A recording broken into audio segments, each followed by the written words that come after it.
Hola vecinos, bienvenidos. Qué gusto recibir a los amigos en este programa Vecinos, un espacio de investigación, denuncias y propuestas para hacer grande a Costa Rica, donde hablamos la verdad y somos fáciles de entender. Con ustedes sus anfitriones, Fabricio Alvarado y Francisco Prendas.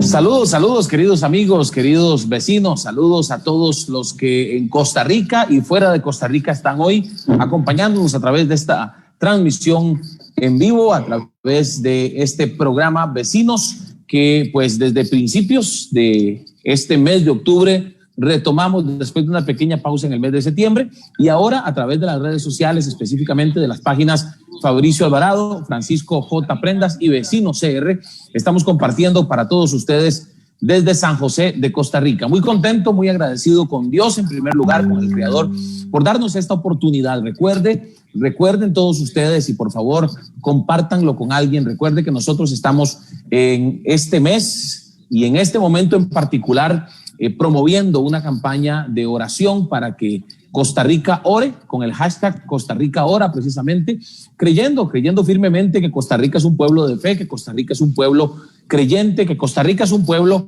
que debe ponerse de acuerdo y orar para que la situación que hoy está viviéndose en nuestro país pues mejore, para que Dios intervenga y para que empecemos a ver cambios verdaderos. Por supuesto que cada quien hace su trabajo. Nosotros desde nuestra trinchera de este espacio en las redes sociales, desde nuestra trinchera en la política, usted desde la trinchera en la que se encuentra, en su lugar de trabajo, en su familia, en su barrio, también tiene que hablar con la gente y motivarla para que pongan de su parte, para que pongan su grano de arena y juntos saquemos a este país adelante. Me complace mucho poder saludarles de nuevo, decirles que es importante que usted comparta este programa. Recuerde que en este programa usted verá y escuchará opiniones que normalmente no escuchará en algunos medios de comunicación, especialmente en aquellos que están bastante alineados, bastante, pues, digámoslo así, bastante acomodados a lo que el gobierno hace y no son capaces de emitir una crítica, no son capaces de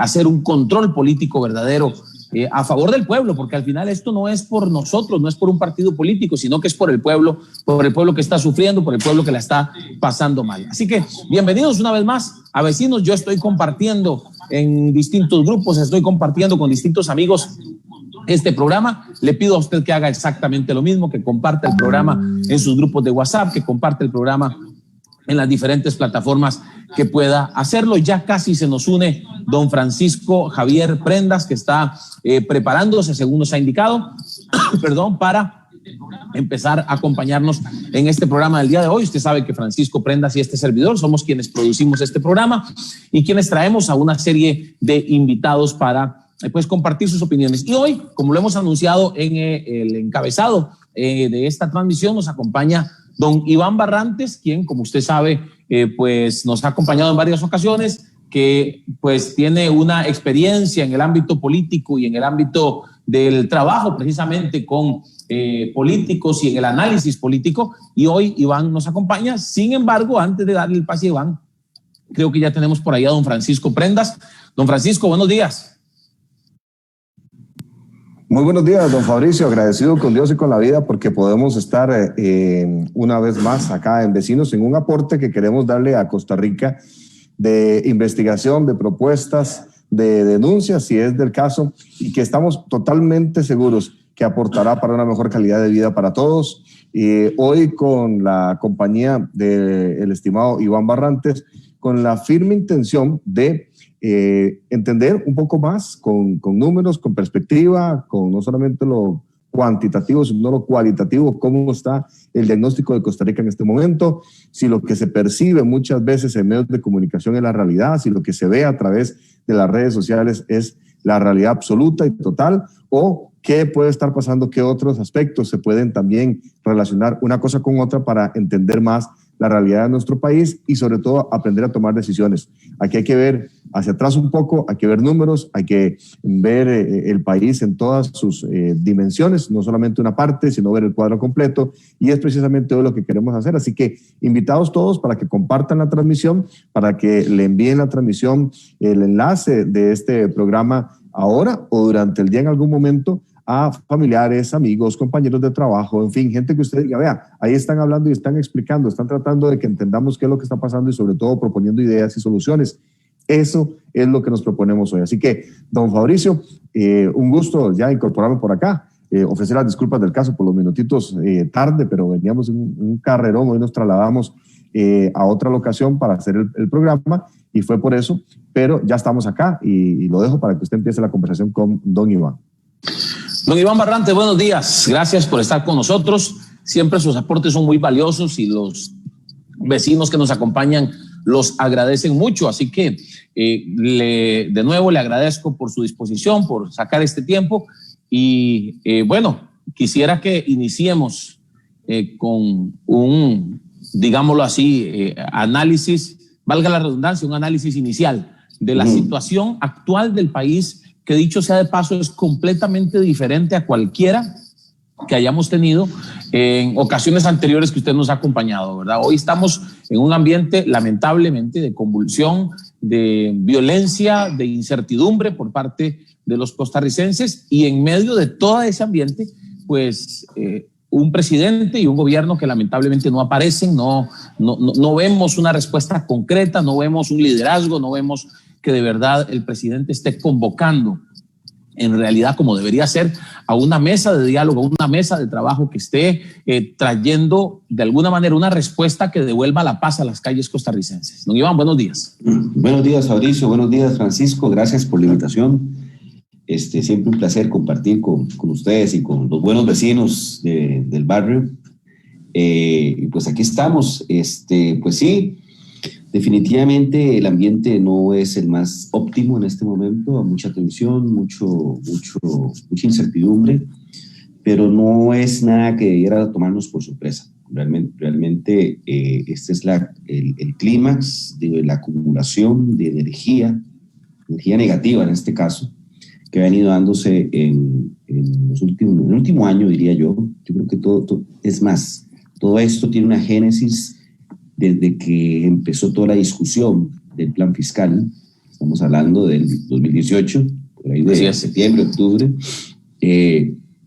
Un plan fiscal pues que nunca fue popular, nunca fue de acuso recibo por parte de la ciudadanía, nunca fue bien explicado, nunca fue bien vendido, digámoslo así. Si algo ha caracterizado a este gobierno es que no logra vender bien sus ideas. Cuando hablo de vender, no es que le metan a uno gato por liebre, sino que la gente entienda el por qué y para qué de las cosas. O sea, hoy por hoy todavía el IVA sigue siendo un tema para la gente. O sea, fue algo que nunca nos explicaron, nunca nos dijeron. Bueno, sí nos dijeron, pero no nos lo explicaron y nos lo desayunamos y de un momento a otro los servicios se encarecieron. Entonces, este tema viene ya gestándose desde esa época. Bueno, recordemos que hace 2 años, en estos mismos meses, había una gran huelga. El ambiente era diferente por 2 cosas. Digamos que la estrategia de miedo o de chantaje político funcionaba. O sea, todo este discurso de que si no se aprobaba el plan, hay un descalabro financiero, que el país iba a la quiebra, fue comprado por todos los actores, inclusive por la misma ciudadanía, y de ahí que la votación, tanto en la Asamblea Legislativa como en Sala Cuarta, pues fue mayoritariamente a favor del plan. Entonces, digamos que en ese momento ese discurso sí estaba funcionando, y el otro, pues que era un gobierno que venía entrando, no tenía ni 6 meses, por lo tanto tenía el beneficio de la duda de lo que llaman en política la luna de miel, ¿no? que es más o menos el primer año. 2 años más adelante, hoy, esas 2 condiciones no se dan. El discurso del miedo no funciona, porque ya hay un nivel de poca credibilidad y poca confianza hacia las autoridades. O sea, lo que ha pasado durante estos 2 años es que había un desgaste muy fuerte y ha sido un gobierno que no no supo vender su proyecto del famoso gobierno de unidad nacional, que nunca fue tal cual, fue una rejunta electoral que se hizo al calor del momento. Y son tres básicamente: el gobierno de unidad nacional, el gobierno del bicentenario, apalancado en todo este tema, el gobierno más joven, los jóvenes para el cambio, y todos estos discursos. Y hay mucho este discurso de que yo vine a hacerlo aquí, lo que nadie ha hecho en los últimos 40 años, tratando de posicionar una figura de que se toman decisiones y no se cede ante presiones gremiales a las cuales antes sí se cedía. Y creo que ese ha sido un punto en el cual se ve la gran diferencia hace 2 años ahora. Hace 2 años la figura del presidente, no transando con los sindicatos, le generó réditos, lo pusieron como un carajo con carácter, ¿verdad? Supuestamente. Hoy quiere hacer la misma apuesta, quiere que el movimiento se desgaste por sí solo, que la opinión pública lo satanice y quedar pues en una posición sólida como un gobierno que no transó, que no cedió, pero las condiciones son otras. Las condiciones son otras porque hoy hay un apoyo popular hacia ese movimiento, independientemente de que la gente esté o no esté de acuerdo con los bloqueos y la violencia y todo esto, hay un apoyo popular a la causa, ¿verdad? Y hay un castigo a la actitud que ha tomado el gobierno de cierta prepotencia, cierta soberbia, que esa ha sido su característica principal en todo este tiempo, con respecto al tratamiento del tema. La gente tiene que entender, bueno, uno que ha tenido la oportunidad de vivir en otros lugares y ha visto movimientos y violencia de verdad, que todo este tipo de movimientos, todo este tipo de acciones y de sublevación inclusive que puede haber en la masa, por un tema de enojo, por un tema de frustraciones, porque hay que entender algo. Una cosa es cuando usted está en situación de pobreza y toda su vida ha estado en situación de pobreza y pues ya está como que acostumbrado a vivir en estado de sobrevivencia, ¿verdad? Esas poblaciones, esas cuarterías, esos tugurios que llaman, o sea, esa gente ya, ese es un modus vivendi. Por lo tanto, una crisis como la que estamos es como una raya más para el tigre. Pero no es lo mismo para una persona que en 6 meses se volvió pobre. ¿A qué me refiero a eso? Una persona clase media alta, que tiene una vida pues más o menos estructurada, donde la pareja trabajaba, podían pagarle un colegio privado más o menos a los hijos para meterlo en público, habían comprado un carrito, la hipoteca de la casa, se viene toda esta crisis, los dos pierden el trabajo y resulta que hay que sacar a los niños del colegio, el carro hay que entregarlo al banco, no se puede pagar más, voy atrasado con la hipoteca y prácticamente un hermano típicamente que trabaja en el sistema público es el que me mantiene con un poquito de plata ahí para irla pasando. No es lo mismo el estado de frustración, el estado de ira, el sentimiento explosivo que pueda tener ese sujeto de clase media que en 6 meses se empobreció de nuevo a un sujeto que toda su vida ha vivido en el quintil, ¿verdad?, de pobreza. Eso hay que entenderlo muy bien porque eso es un fenómeno social que tiene un nombre, se llama trampa del ingreso medio, muy típico en países que van entre los 10.000, 12.000, 14.000 dólares PIB per cápita, que es cuando se han generado clases medias muy, muy grandes, muy fuertes, y que son personas que la gran angustia de su día a día es volver a caer al punto de origen, que llamo yo. Es el típico fulano de barriada que empieza a irle bien, empieza a crecer, empieza a escalar, pero la constante en la cabeza de ese sujeto es: yo no quiero regresar ahí. Cuando suceden estos fenómenos de que se dan estos números, o sea, aquí prácticamente en 6 meses el desempleo aumentó casi 20 puntos. Y ni hablemos del subempleo. Cuando sumamos desempleo y subempleo, prácticamente un 50% de la población tuvo una afectación en su trabajo, llámese que perdió totalmente el trabajo o le redujeron la mitad de la jornada y gana menos. O sea, cuando se da un golpe de ese tipo, la olla de presión es compleja. Esto está muy parecido a lo que se vivió en Chile el año pasado, no sé si recuerdan las imágenes que nos llegaban. Aquí hay que estar preparados para ver vandalismo, aquí hay que estar preparados para ver enfrentamientos tú a tú, ¿verdad? Contra la policía. Esto es, voy a decir que no es que lo quiera normalizar, pero es lo usual que sucede cuando esos niveles de ira y frustración están inmersos ya en la población y donde ya el sujeto entra en una ecuación de todo o nada. Y también hay que entender que una de las estrategias más utilizadas para desacreditar los movimientos sociales es la infiltración al movimiento por parte de vandalismo y por parte de delincuencia. O sea, eso es una regla de manual, ¿verdad? Si usted quiere debilitar un movimiento, aguántelo, infíltrelo, que se desgaste y que se desmerite ante la opinión pública como un movimiento de delincuentes y no como un movimiento con una causa social. Entonces, estamos en un momento en que estamos en ese enfrentamiento. El gobierno optó por la estrategia de aguantar, no hablar, que el movimiento se desgaste y se desprestigie. Ya empieza a haber unos señales. Ayer hubo un video donde se agarraron entre ellos. Corrales sale a decir que levanten bloqueos, el otro dice que se mantiene. O sea, no solo el gobierno se desgasta también la contraparte. Entonces, en este momento estamos en presencia de un juego de poder que desgraciadamente donde el único que pierde es la ciudadanía, porque es el jamón del sándwich, ¿verdad?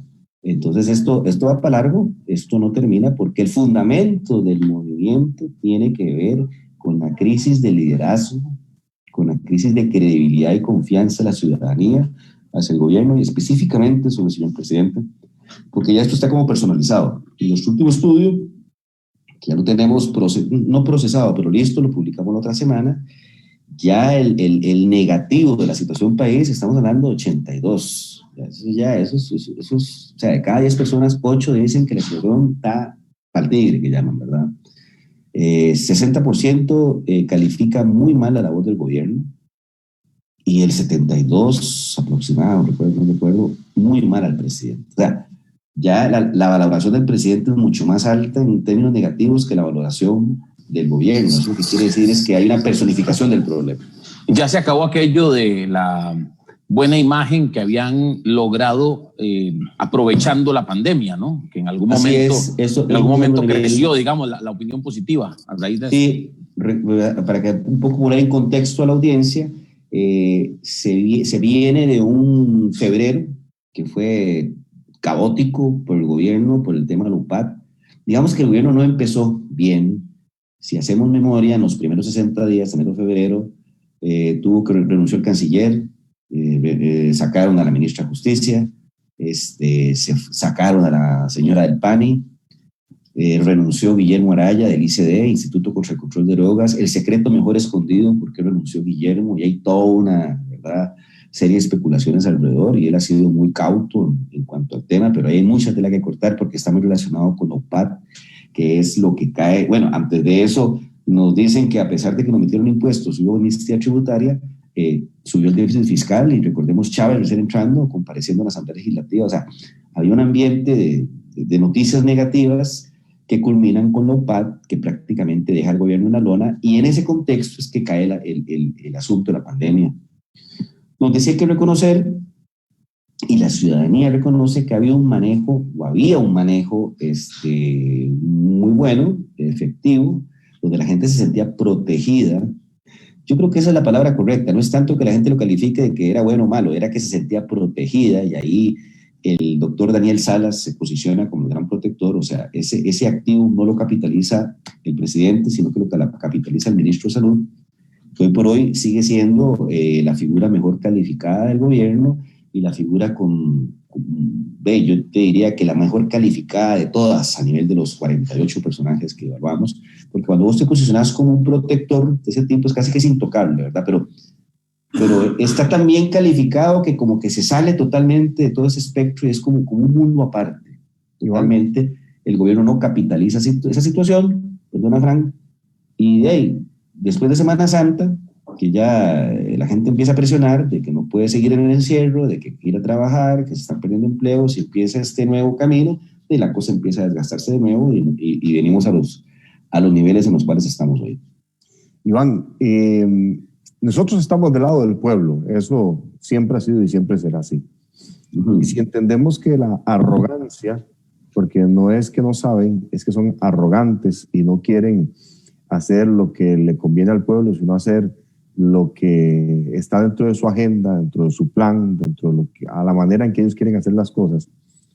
Y asumiendo que eso que usted está diciendo no es lo mismo estar empobrecido de toda la vida que empobrecerse en cuestión de 6 meses, que no me vengan a decir que era un tema de pandemia, porque eso ya venía. Lo otro lo aceleró a números explosivos. Exacto, eso fue como ya el incendio estaba, alguien le echó gasolina y eso fue la pandemia.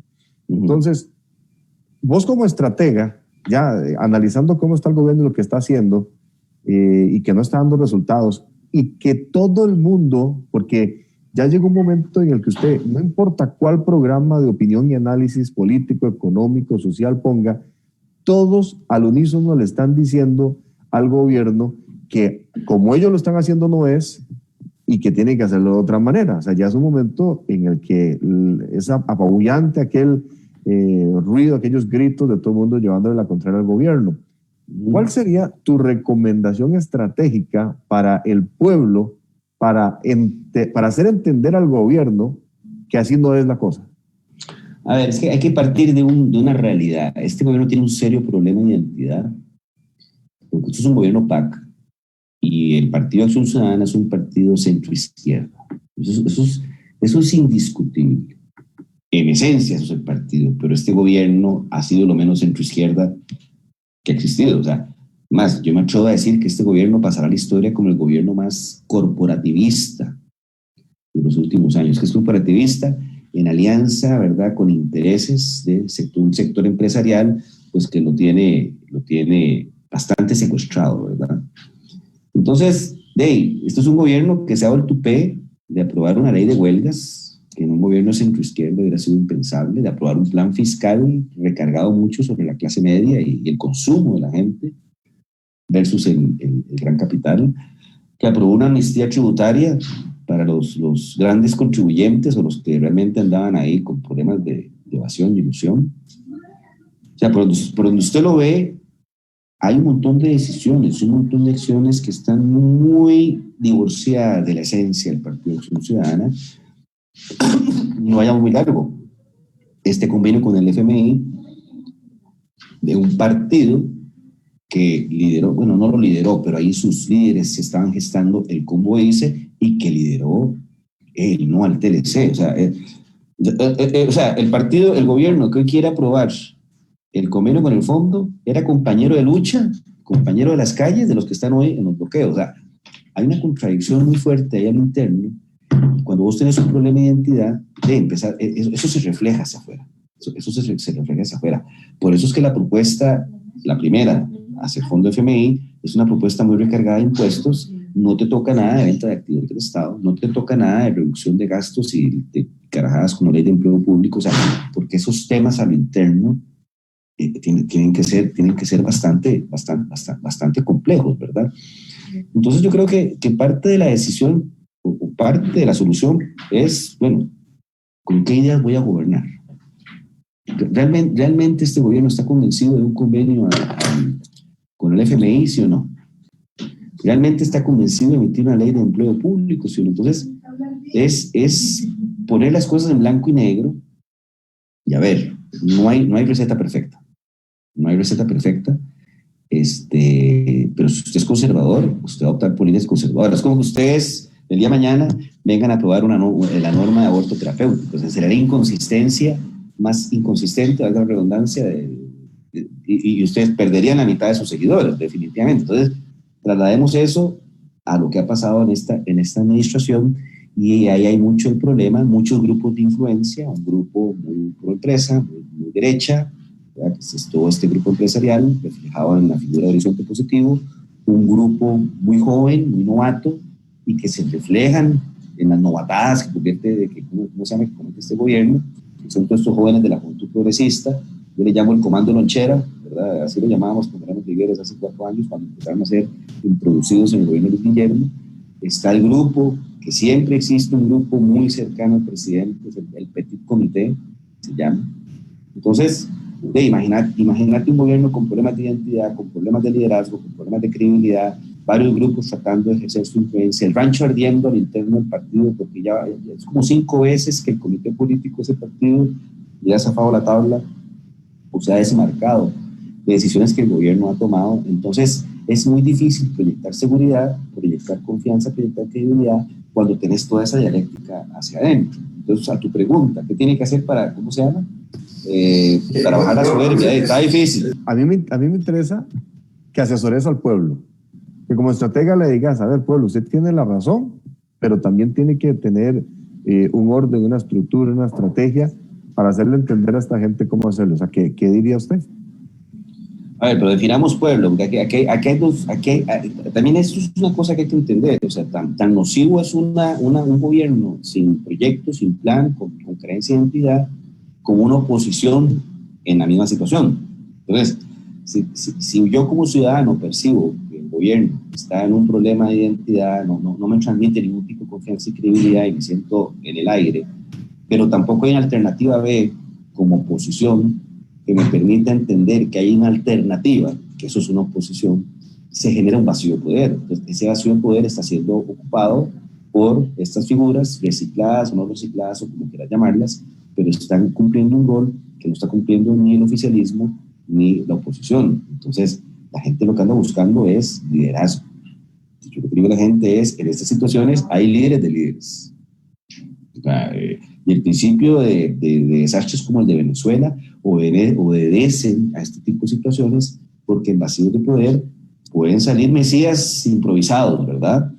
Entonces, ahí lo que hay que tener es cordura, análisis, no perder la cabeza porque no van a sobrar. Yo ya vi uno, lo tengo mapeado totalmente, no voy a decir el nombre, pero lo tengo mapeado, que él quiere posicionarse como el mesías redentor casi y tratar de liderar esta convergencia de grupos sociales que se está dando en esta, no lo voy a llamar insurrección, pero no llega a eso, en este levantamiento hacia la autoridad, para tratar de liderar y poder cooptar y poder ganar una posición de poder. Entonces, mi recomendación es que hay que estar muy ojo al Cristo, ¿verdad? Hay que estar muy atento y muy analítico, porque en río revuelto ganancia de pescadores. Y eso es un poco lo que va a empezar a darse en todo este fenómeno. Iván, hablabas del estudio que ya está prácticamente listo. Incluso pues hablábamos específicamente del dato del presidente. Pero entremos a los temas que le preocupan a la ciudadanía. Por lo menos una encuesta de Sid Gallup, la mencionaba el analista Alejandro Barahona en estos días que nos acompañó, que se dio a conocer la semana pasada, creo. Ubica ahora, según lo que él nos decía, nos contaba, ubica a la corrupción en el primer lugar de los problemas que pues, le preocupan a los costarricenses.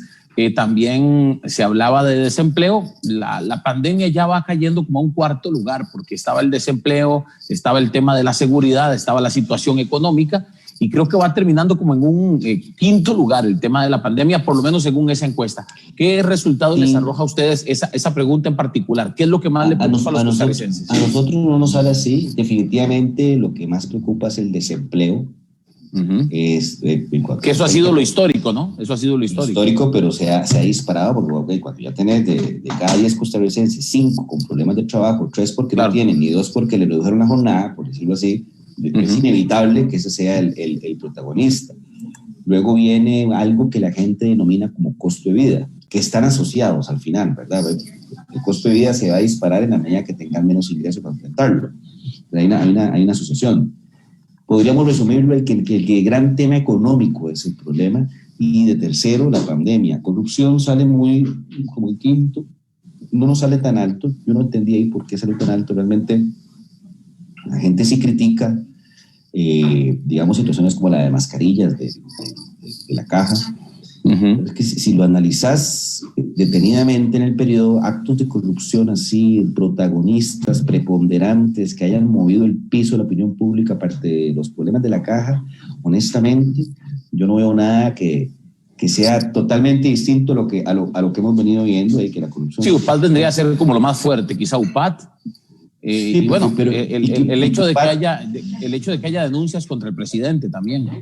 Sí, pero eso no es curioso, eso no es interpretado como corrupción, es interpretado como una falta grave de la autoridad, y eso se refleja en el castigo que le hace. Lo que sí llama poderosamente la atención es que a mí eso no me sorprende. Realmente se mantiene el patrón que ha venido y simplemente varían un poco los números, porque entre más desempleo hay, el tema costo de vida, desempleo, economía tiende a crecer y la pandemia tiende a bajar, porque la pandemia ya es parte del paisaje. Yo decía ayer en un tweet, ¿y qué pasó con la pandemia? Nadie habla de la pandemia ahora, todo el mundo habla de Corrales, Guido y los levantamientos. Esto es como vivir en un país en guerra. Cuando uno vive en un país en guerra, en un país en guerrilla, en un país con conflictos de seguridad, si usted llega, aterriza hoy, usted empieza a horrorizarse lo que ve. Yo siempre pongo la anécdota cuando vivía en Honduras, de los primeros días que yo llegaba a un restaurante y veía 20 carajos afuera con AK y pistolas porque estaban cuidando los de adentro, de uno que está acostumbrado a este oasis de seguridad, por lo menos antes que era Costa Rica, uno quedaba en shock.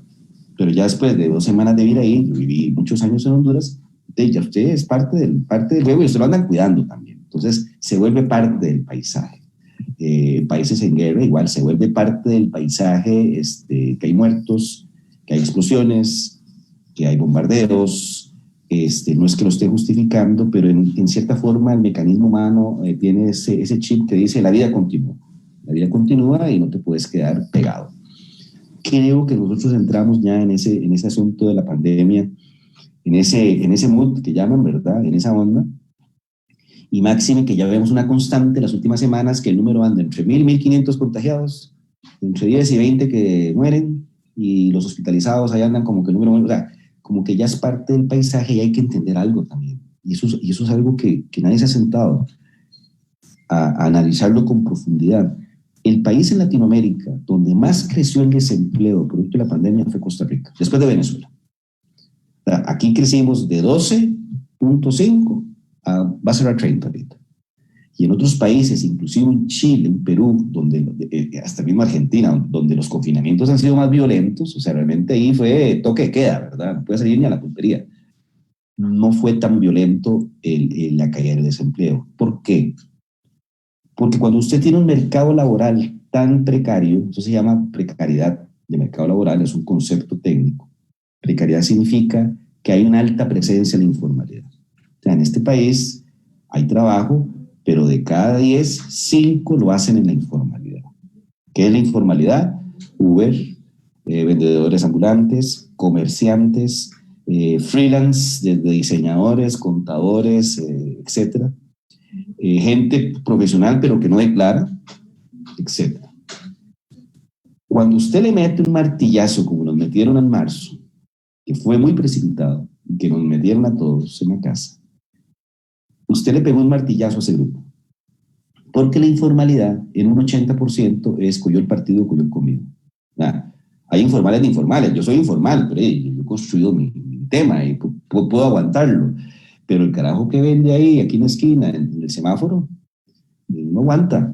El guachimán no aguanta. El que trabaja en el restaurante lo cerraron como salonero y dependía de él, ni siquiera el salario, el 10%, ¿verdad? De la factura no aguanta. Entonces, la composición del mercado nuestro es muy sensible. Esto no es Italia, esto no es España, esto no es Chile, donde los mercados laborales son mucho más sólidos. Y entonces, sí podemos hablar de quedarnos en la casa, hacer teletrabajo, sí podemos hablar de aguantar y seguimos recibiendo el cheque, aquí no. Entonces, eso tuvo un impacto tan fuerte que después de Semana Santa, la necesidad de la gente de salir a la calle a buscar el pan del día a día, el centavo, es mucho más fuerte que el miedo a la pandemia. Y eso ha venido creciendo, y hoy por hoy, yo creo que si Carlos Alvarado se le ocurre, le pasa por la cabeza un tercer martillazo, ahí sí, aquí, olvídese, aquí sí queda la de San Quintín, que llaman, porque la economía ya no aguanta un encierro más, porque las características del mercado laboral de este país no permiten un tema de esos. Eso tiene un problema a fondo, entonces, de que el sistema no ha sido capaz de generar vía crecimiento económico más empleos. Y usted lo ve, si usted agarra la encuesta del INEC del 2010, que es cuando empieza la serie, el desempleo está estancado entre el 8 y el 10%. Este gobierno tuvo el gran logro de sacarlo de ese rango y llevarlo del 10 al 12, 12.5, y con la pandemia ya se montó, pero ya ellos se lo habían logrado. Pero históricamente ha estado entre el 8 y el 10. ¿Qué te dice eso? Que el sistema ha sido incapaz de crear condiciones para que eso baje al 6, 5, ojalá un 4, que es pleno empleo, como lo hizo Mr. Trump en Estados Unidos. Ven irónico, o sea, Estados Unidos con casi 1 millón de muertos y el desempleo es apenas un 10%. ¿Por qué? Porque las apuestas, las estrategias, a mí una persona me preguntaba ayer, ¿pero cuál es el problema? ¿Hay manipulación? No, simplemente fue una estrategia equivocada. Una estrategia equivocada porque la estrategia que fue médica dijo encierro. porque si hay encierro, el virus no se propaga. Y tuvo éxito, abril, mayo.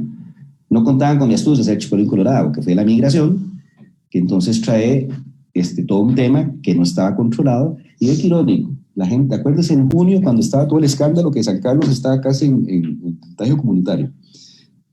Y de un momento a otro, San Carlos empieza a tener contagio cero. Y todos los contagios están en las grandes concentraciones de migración que hay en la capital, llámese Los Guidos, La Carpio, El Triunfo, León 13, donde hay hacinamiento, ahí salen las cuarterías y que también, o sea, aquí la gente como que le da amnesia, todo el mundo horrorizado por las cuarterías cuando han existido toda la vida, ¿verdad? Tienen rato de existir. Entonces, hubo un error de cálculo en el manejo del tema, y por las características del mercado laboral de este país ya no hay forma de entrar de nuevo a ese modelo, y el modelo es convivencia. Entonces ya usted ve que ya abrieron los bares, ¿verdad? Muy posiblemente en los próximos días ya la restricción de 10 va a pasar a las 12. ¿Por qué? Porque el gobierno tiene que reactivar la economía. O sea, hay formas de salir de esto. Una es, y lo hablaba en el programa del miércoles con Gerardo Corrales, o más impuestos, que ya la gente te dijo que no va, o reducir el gasto, que ahí hay un gran pleito con la ley de empleo público y hay un gran zafarrancho, ¿verdad? Que si meto los actuales, que si no los meto, porque la gente sabe que es tan sensible que si toca muy duro, las calles se desbordan, ¿verdad? Número 3, vender activos del Estado, que igual, si usted dice que hasta Fanal, te cierran Grecia, yo creo, ¿verdad? La otra, que está empezando a tomar mucha fuerza, que es repactemos la deuda. Y aquí quiero ser muy, muy claro. El 75% de la deuda del gobierno es con locales, llámese bancos, instituciones como el INSS, fondos de pensión, o sea, entre primos, entre familia. A veces peor de ver a la familia que el de afuera, dice. 75% de deuda es con internos. Entonces, la posición que está empezando a tomar fuerza es de pactemos entre nosotros. Pero no es que la deuda desaparece, o sea, si se debe $1 millón, no es que va a bajar a 500, simplemente ese millón se había que pagarlo a 2 años y a una tasa de interés de 9, es sentarse con los acreedores y decirle, compadre, no es a 5, va a ser a 10 y la tasa bájemela a 2 puntos. Entonces, esa reingeniería, yo hablaba con Gerardo, puede significar hasta 4 puntos del PIB, pero no soluciona el problema a fondo. Serviría para patear el balde y para oxigenar de efectivo al gobierno, que en este momento, si no llega a una solución, está en riesgo hasta de pagar los aguinaldos de este mes de diciembre. Eso es como que usted en su casa dejó de percibir ingresos, mantuvo los gastos, y usted hace las cuentas y dice, mano, la gasolina se me acaba en 2 meses, ¿qué hago? O sea, es la misma situación. Pero hay una quinta, de la que nadie habla, que es reactivación económica, de que el sistema empiece de nuevo a generar. Pero no puedes crear reactivación económica cuando a las 10 de la noche cerrar los negocios. O sea, vos como restaurante de la gastronomía y el mismo turismo son grandes generadores de empleo de este país, las playas cerradas, la restricción vehicular en los fines de semana, de que el par y el impar, cerrándote a las 10 de la noche. Les guste o no a la gente, el ocio y el entretenimiento es un gran generador de dinero y de actividad económica. Entonces, cuando usted ve que el gobierno abre los bares, ya ve que la restricción vehicular, usted empieza a ver señales de que allá adentro alguien está diciendo, bueno, ya la pandemia es parte del paisaje, ya la tenemos media controlada, hay que empezar a flexibilizar esto porque se tiene que generar el consumo. Esto es una economía de consumo, no es una economía de ahorro. Nosotros no somos los chinos que ahorran hasta el 50% de su ingreso. Nosotros somos a la gringa, vivimos al 120%. En las tarjetas hasta aquí, no hay ahorro. Entonces, es una sociedad, podrán llamarlo materialista, lo que quieras, pero es la realidad. Es una sociedad que se maneja, se mueve a través del consumo. Entonces, esa es parte de la solución también. Iván, vos conoces al PAC por dentro, vos conoces otros partidos y otros movimientos y otros actores políticos, económicos y sociales muy de cerca, y conoces la idiosincrasia costarricense. Si tenemos un gobierno que vos me decís, alguien allá adentro, ¿verdad? Lo que pasa es que ese alguien allá adentro que quiere reactivar la economía, por coincidencia, abre los bares en el momento del pico más alto de manifestaciones, ¿verdad? Yo veía un meme que decía, que le llegaban con noticias al presidente de que está el rancho ardiendo y él decían fácil, abramos los bares, así entonces todo se distrae. Mi pregunta va en esta línea, ¿cuál va a ser el punto de quiebra? Asumiendo que ellos en lugar de dialogar, más bien están resistiendo todas y cada una de las manifestaciones, con infiltraciones se está desacreditando el movimiento, hay división entre los liderazgos de ese movimiento, la gente apoya por un lado pero les molesta por otro, hay inseguridad, hay incertidumbre. Entonces, ¿cuál puede ser el punto de inflexión si asumimos que ellos no son dados al diálogo? Lo vieron, sale el domingo diciendo que va a dialogar y el lunes reuniéndose con gente que no viene ni al caso, ¿verdad? Para no hablar más o sea, eso lo que demuestra es que están pateando la bola hacia adelante. Entonces, ¿cuál va a ser el punto de inflexión? ¿O es que están de verdad esperando que aquí haya muertos y que aquí haya incendios por todo lado y ¿qué puede esperar usted de todo este montón de factores juntos? El punto de inflexión es, a ver, más que el punto de inflexión es, ¿cuál va a ser el desenlace? Si el gobierno realmente está convencido que la estrategia correcta es el desgaste del movimiento y que eso parte por la no validación de sus actores, o sea, es no recibir ni en el portón de Casa Presidencial ni a Corrales, ni a Albino, ni a Campos, ni a Guido, por decir 4 nombres. Si el gobierno está convencido de eso, el punto de inflexión es cuando del otro lado no estén tampoco dispuestos a ceder y a decir, no, ¿cómo que no nos va a recibir? ¿Cómo que vamos a poner en movimiento y ni siquiera nos sentó en la mesa? Y esto siga creciendo porque se van a unir más actores, ahí vamos a llegar al punto de inflexión, donde la situación va a explotar por algún lado y vamos a ver algo mucho más fuerte de lo que hemos visto estos días.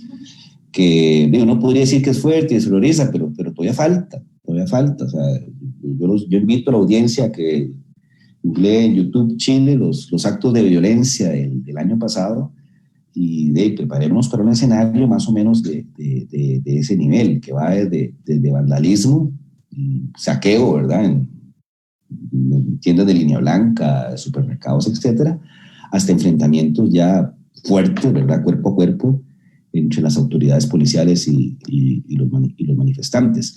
Porque ¿qué es lo que pasa? Y esa es la trampa a todo esto. Mientras hay un oficialismo que está en esa posición de aguantemos y que se desgasten, y están las cabezas del movimiento en la posición de que no vamos a ceder, mientras esos dos están en ese pulso, ahí en el centro hay un montón de gente que su situación sigue mal, su problema sigue mal y no es solución. Y eso es insostenible. Entonces ahí se rompe la cuerda y entonces se descontrola y usted pierde el control. O sea, los dirigentes pierden el control, el gobierno no puede controlar y eso entonces va a tener un ajuste automático. ¿Cuál es la solución? Sentarse en la mesa, que es la famosa mesa multisectorial que se viene insistiendo, donde tienen que estar todos los actores. Y tienen que estar ellos, porque yo lo he dicho, se ganaron el puesto de facto, que llamo yo, ¿verdad? O sea, sus acciones, cuestionables o no, les permiten tener una silla ahí para hablar y poner los puntos y llegar a una negociación entre todas las partes. Pero te estoy hablando que ahí tienen que estar los sindicalistas, desde Albino, la iglesia, partidos, cooperativismo, sindicalismo, solidarismo, UCAEP, productores. O sea, es una mesa grande donde tiene que haber una intermediación de alguien, porque el gobierno no es un interlocutor válido. El gobierno, salió Carlos a hablar el domingo, de ahí sí se trajo abajo el paquete número 1, y aún así no calmó las aguas. O sea, la credibilidad del presidente es tan compleja que a mí me decía un amigo, decía, el presidente puede salir a anunciar que nos aumentó todos el sueldo y la gente le va a reclamar porque nos aumentó muy poco. O sea, a ese nivel totalmente de descrédito llega el asunto. Entonces es muy difícil negociar con un interlocutor que no es válido. Lo que pasa, Iván, creo yo, no sé, y me parece que nos hemos vuelto mal pensados con este gobierno. Hablabas de lo que puede llegar a suceder en términos de violencia. Ojalá que no, o sea, ojalá que no. No quiero ver eso yo en Costa Rica, no quiero ver ese nivel de vandalismo. Hemos recibido reportes de todo tipo de situación, hasta de cobros de peajes en las manifestaciones.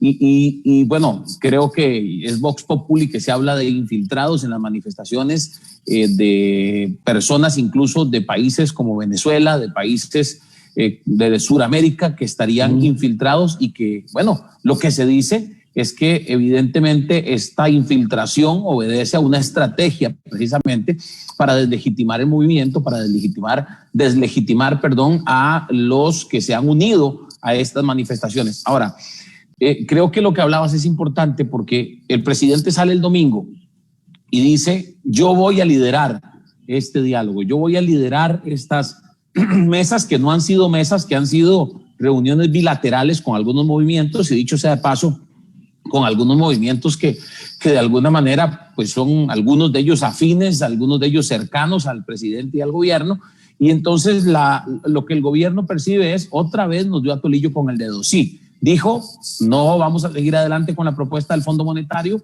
pero no dijo que en la que viene no va a haber más impuestos, ¿verdad?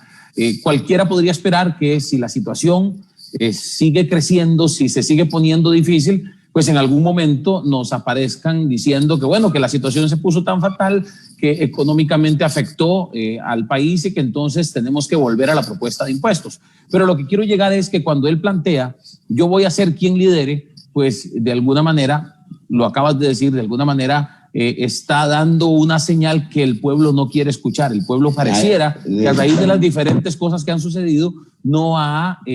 Ya no hace clic, digámoslo así, en términos muy populares, ya no hace clic con el presidente y ya no recibe como una buena noticia el que el presidente sea quien lidere el diálogo, un diálogo necesario, un diálogo urgente, algo que tiene que pasar ya antes de ver a nuestro país sumido en una crisis más fuerte, ¿verdad? Sí, tenés un tremendo punto y yo lo dije, empezamos mal.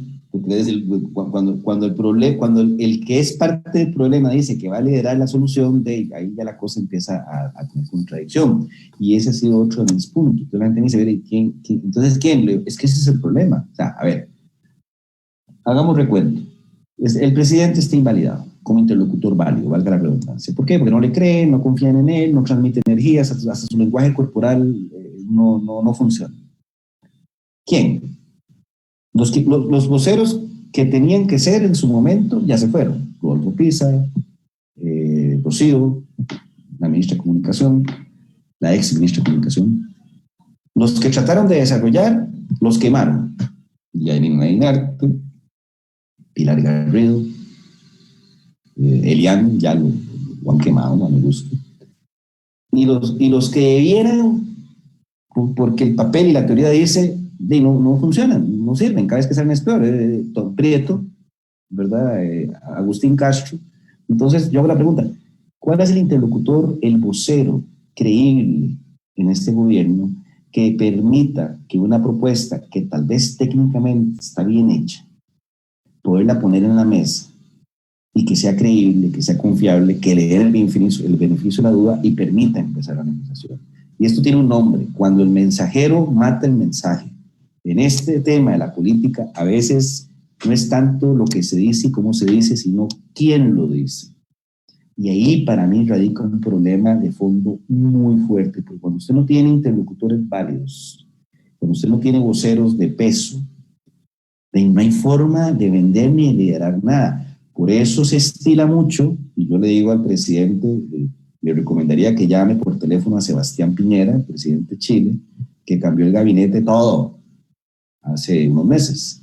¿Por qué? Porque a raíz de la crisis, de todos los movimientos que se dieron a final de año, a raíz del pacto con los movimientos sociales de ir a un plebiscito, que es en 2 semanas, para ver si cambian o no la Constitución, que es parte del problema, el desgaste de ese gabinete fue tan grande que para poder tener un segundo aire, terminar mandato y generar cierta credibilidad, hay que mandarle un mensaje a los actores políticos y decir, aquí yo cambio todo.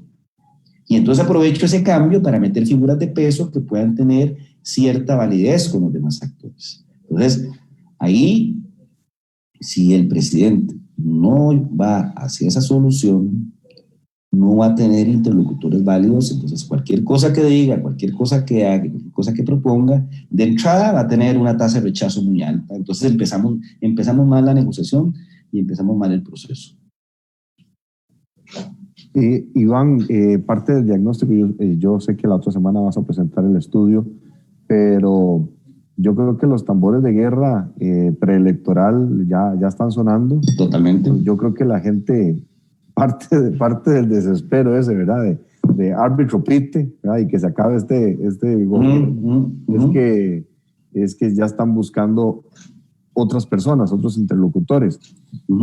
¿Ves algún movimiento, algún líder genuino más allá del oportunismo electoral, o Costa Rica está sumido en la misma monotonía conveniente de los últimos tiempos? Vamos a dividir la respuesta en dos. Qué dicha que tocas ese punto.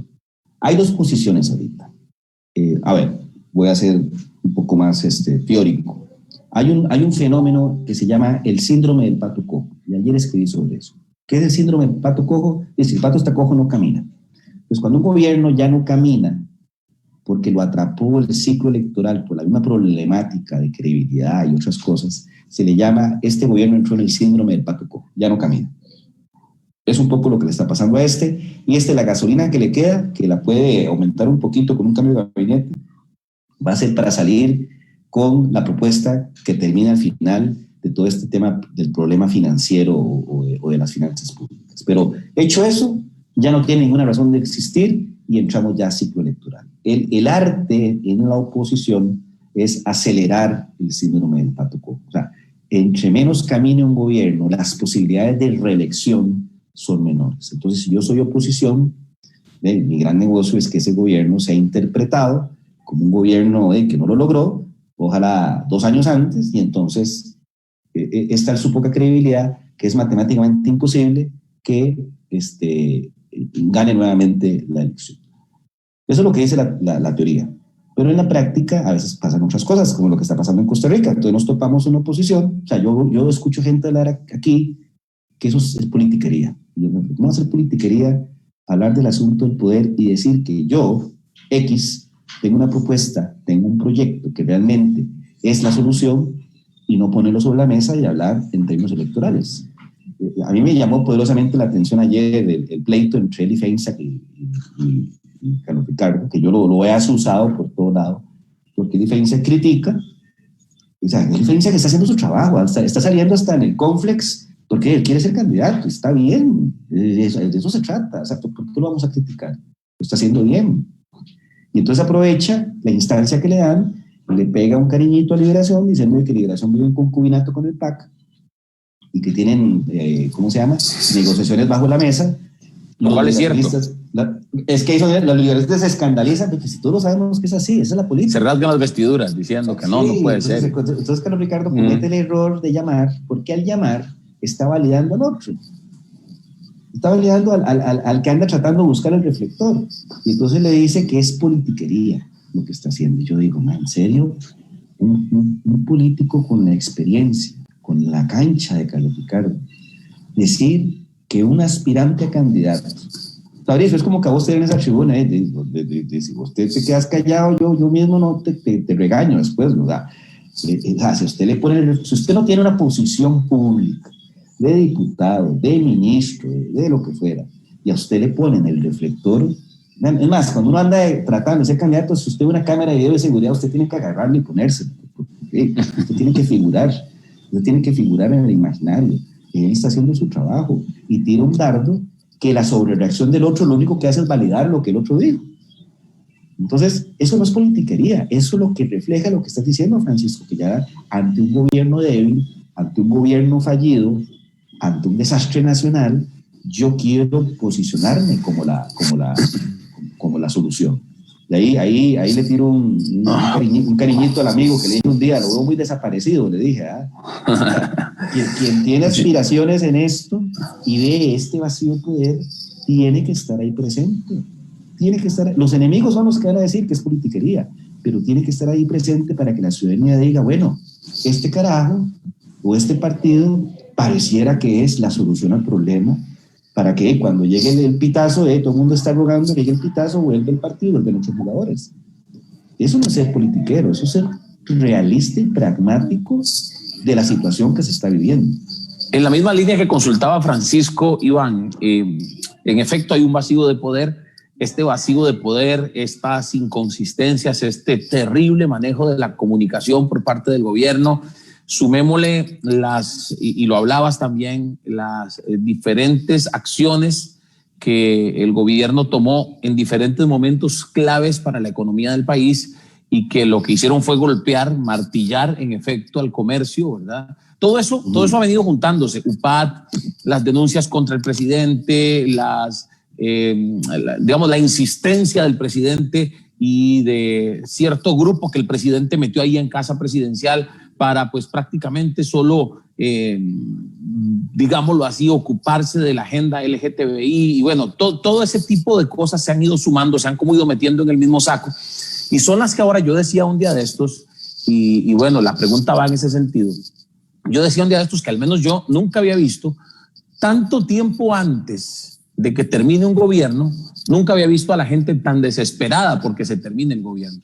Así es. No sé, y quería preguntarte un poco en esa línea, ¿qué opinas? Porque yo, por lo menos yo, nunca había visto un pueblo tan desesperado porque termine, hablando en términos electorales. Unos dicen, aquel fulano es el candidato, otros dicen, lo voy a apoyar a usted para las elecciones, voy a volver a votar por usted, otros dicen, hagan una coalición. Es decir, el tema electoral, por lo menos yo no recuerdo que se haya empezado a hablar con tanta antelación como en este momento. Sí, mira, coincido, te lo pongo así. No es, por el trabajo que uno hace, por las cosas en las que uno anda metido, ¿verdad? Y por los antecedentes de uno, no hay persona con la que yo hable que no me diga, Iván, ¿y cuál es el candidato? ¿Y por quién hay que votar en el 2022? Y yo, Iván, yo le sumo algo ahí, pero nada, es que yo creo que nunca se dejó de hablar. O sea, la sombra de qué hubiera pasado si, y la sombra de si lo va a lograr o no logró, lo está haciendo mal, y entonces adelantó aquello, ¿verdad? Eso nunca se dejó de hablar. Mira, eso siempre pasa porque vamos a la génesis, gana por carambola, ¿verdad? Gana por carambola. Entonces, hay una fragilidad desde el inicio, pero ahora pasamos de fragilidad y especulación a una convicción, la convicción de que tiene que jalar, tiene que salir, y ¿quién viene?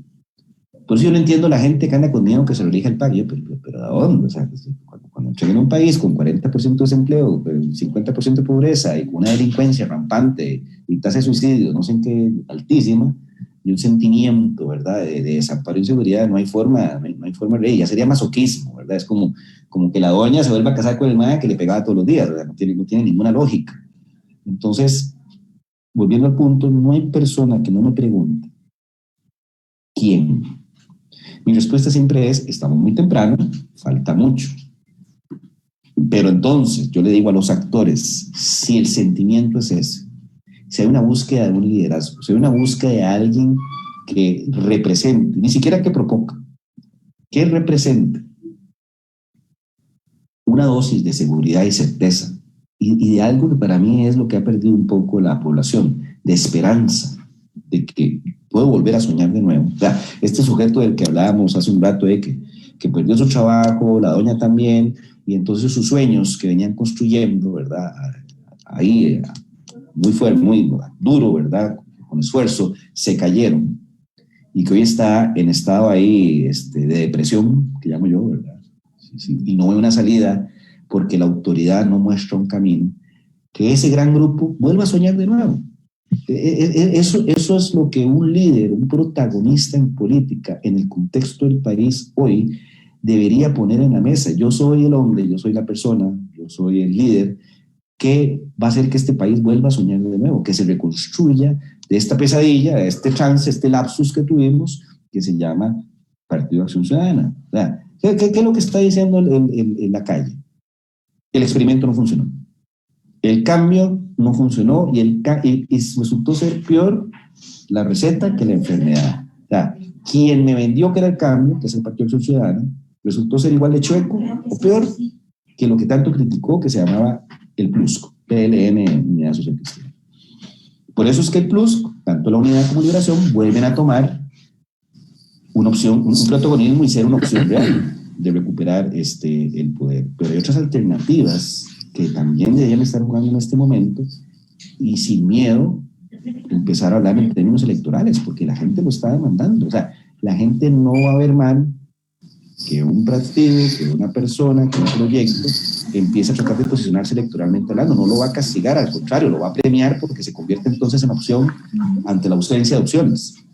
Como lo decías, Iván, los que van a brincar son los que pues defienden al gobierno, nada más. Sí, en efecto, falta un año. O sea, en un año se iniciaría la campaña electoral a principios de octubre, pero ya estamos, y lo ve uno en las redes, y creo que llevas razón en eso, la gente, es la misma gente la que habla del tema, es la misma gente la que pone el tema sobre la mesa. Se nos acabó el tiempo, Iván, muy revelador lo que nos has compartido. ¿Cuándo están dando a conocer los resultados del estudio, del nuevo? Nosotros presentamos el jueves 15, este próximo de ayer en jueves. De ayer en 8 con mi amigo Gerardo Corrales, siempre en la misma fórmula. Va a estar muy bueno porque con todo este tema del fondo, la posible propuesta, él va a venir con una recomendación de lo que se podría hacer, entonces va a tocar este tema de la repactación de la deuda interna, porque no se pueden tocar las reservas del Banco Central, que alguna gente anda especulando con eso. O sea, va a estar bastante interesante porque eso entonces va a empatar con la medición número 11, que terminó el campo el lunes pasado, por lluvias, ahí se nos atrasó un poquito, y que ya recoge, ¿verdad? Y muestra el clímax de descontento y de frustración que hay en la ciudadanía, y ya empiezan algunos nombres a salir más fuertes y algunos que se están escapando del pelotón. Entonces es interesante ver esos nombres porque eso puede dar una radiografía, no tanto del nombre y apellido, sino lo que la gente anda buscando en términos de liderazgo. Entonces va a estar muy bastante bien. bueno. Vamos a estar pendientes, Iván. Don Francisco, bueno, señor, nos vamos. Así es, nos vamos. Muchísimas gracias, mis queridos amigos. Gracias, Iván. Gracias, don Fabricio. Muchas gracias. Nos vamos y estaremos muy pendientes de esos resultados, don Iván, porque hay que estar midiendo día a día el avance de ese sentir costarricense, que estoy seguro, estoy convencido, estoy claro de que Costa Rica va a salir adelante, de que Costa Rica se va a poner en pie una vez más, se va a sacudir del polvo de todo aquello que no ha servido en los últimos tiempos, va a entender dos cosas, va a entender que lo que ha pasado no es bueno, y que lo que nos llevó ahí no son solo ellos, sino es lo anterior, ¿verdad? Cuidado, volvemos a aquello anterior que nos trajo aquí, porque sería como dar vueltas en círculo. Así que hay que estar muy atento a eso. Nosotros nos vamos. Gracias por esta semana que ha estado tan intensa y que ha estado tan bien acompañada por todos y cada uno de ustedes. Si Dios así nos lo permite, nos vemos de nuevo el próximo lunes a las 8 de la mañana en todas las redes sociales. Y hoy a las 9:30 de la noche, la repetición aquí mismo en las redes sociales de don Fabricio Alvarado, Francisco J. Prendas, de Vecinos CR y por supuesto del canal de YouTube de don Fabricio Alvarado. Nos vamos, recuerden que aunque todo parezca estar mal, mis queridos amigos, estamos convencidos de que al final todo va a salir muy bien. Chao. Muchas gracias, hasta luego.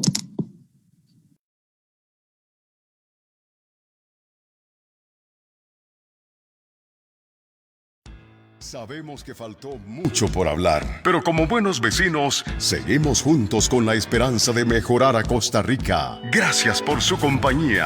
Hasta la próxima y que Dios los bendiga, vecinos.